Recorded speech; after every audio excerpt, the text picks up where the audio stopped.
अभी भी बहन जी आ रही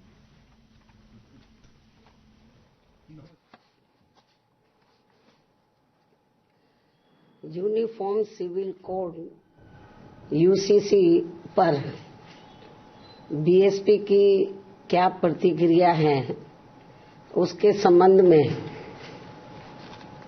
बीएसपी का ये कहना है कि यहाँ विशाल आबादी वाले अपने भारत देश में हिंदू, मुस्लिम, सिख, ईसाई, पारसी व बौद्ध आदि इन विभिन्न धर्मों को मानने वाले लोग रहते हैं,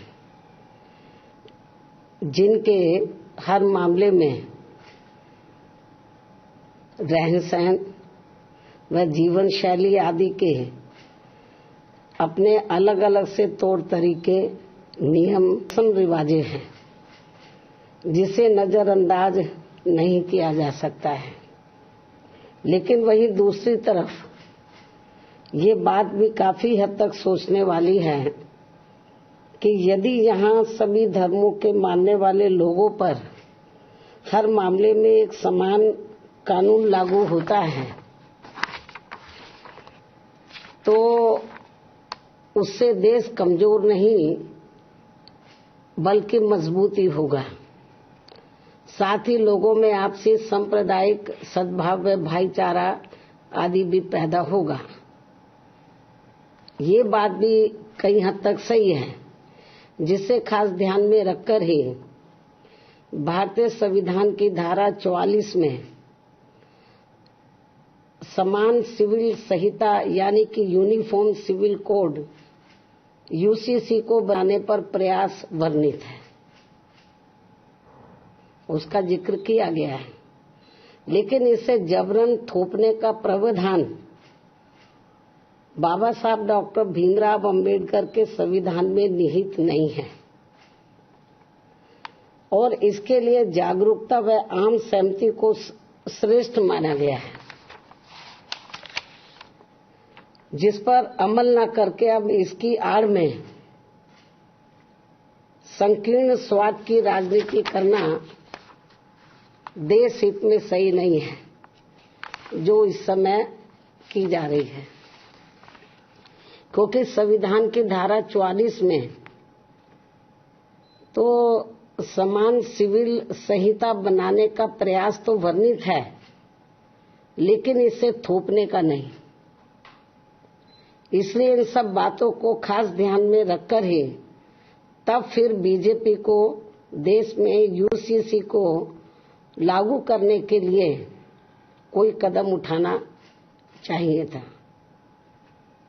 इसके साथ ही यहाँ मैं ये भी कहना चाहूंगी कि हमारी पार्टी समान सिविल संहिता यानी कि यूसीसी को लागू करने के विरुद्ध नहीं है, बल्कि भाजपा व इनकी सरकार के इसको देश में लागू करने के तौर तरीकों से सहमत नहीं है।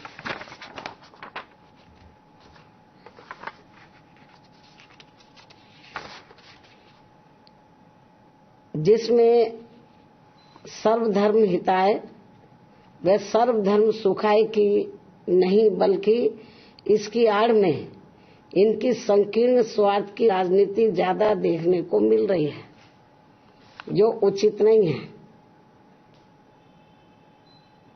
जबकि इससे ऊपर उठकर तब सरकार को इसे लागू करना चाहिए तथा न ही इसमें कोई धार्मिक पक्षपात होना चाहिए।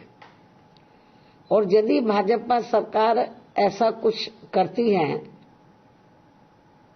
तो तब फिर हमारी पार्टी इस मामले में अपना कोई सकारात्मक रुख अपनाएगी, वरना हमारी पार्टी इसका विरोध करेगी। जबकि देश व जनहित में सही तो ये होगा कि इस समय सरकार को अति महंगाई, गरीबी, बेरोजगारी तथा शिक्षा, स्वास्थ्य, सुख, शांति, समृद्धि जैसी बुनियादी जरूरतों के अभाव से त्रस्त व पीड़ित करोड़ों मेहनतकश व मजलूम देशवासियों के दुख दर्द पर से ध्यान बांटने में, समय संसाधन में ऊर्जा बर्बाद करने की बजाय उनसे मुक्ति पाने पर ध्यान देना चाहिए। जिन समस्याओं से ये लोग, देश की आम जनता त्रस्त है, पीड़ित है, दुखी है, लेकिन इस ओर ध्यान नहीं जा रहा है। इससे ऐसा लगता है कि बीजेपी में इनकी सरकार तो अपनी इन सब कमियों पर से देश की जनता का ध्यान बांटने के लिए, तो ये आम चर्चा है कि अब ये लोग समान कानून बनाने की बात कर रहे हैं कि वो सब पर लागू हो। ये लोग जो है ये बात कर रहे हैं कि यूनिफॉर्म सिविल कोड लाया जाए और सभी धर्मों पर एक जैसा वो लागू हो।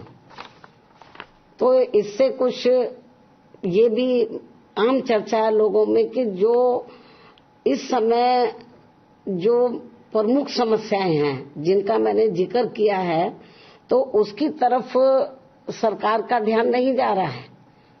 इससे लोगों में यह आम चर्चा है कि अपनी इन कमियों पर जनता का ध्यान डाइवर्ट करने के लिए, बांटने के लिए ये लोग यूनिफॉर्म सिविल कोड की बात कर रहे हैं कि इसको लाया जाएगा।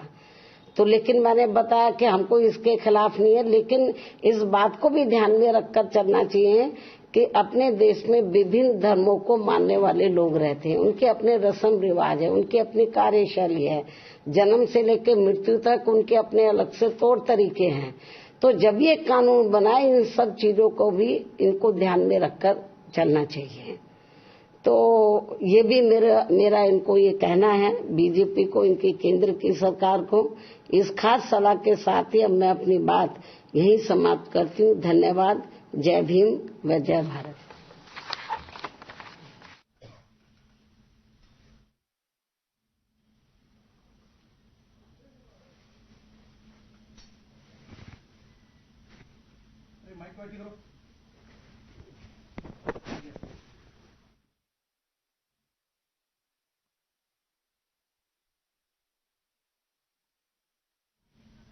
बीएसपी अध्यक्ष मायावती को सुन रहे थे आप, जहां यूसीसी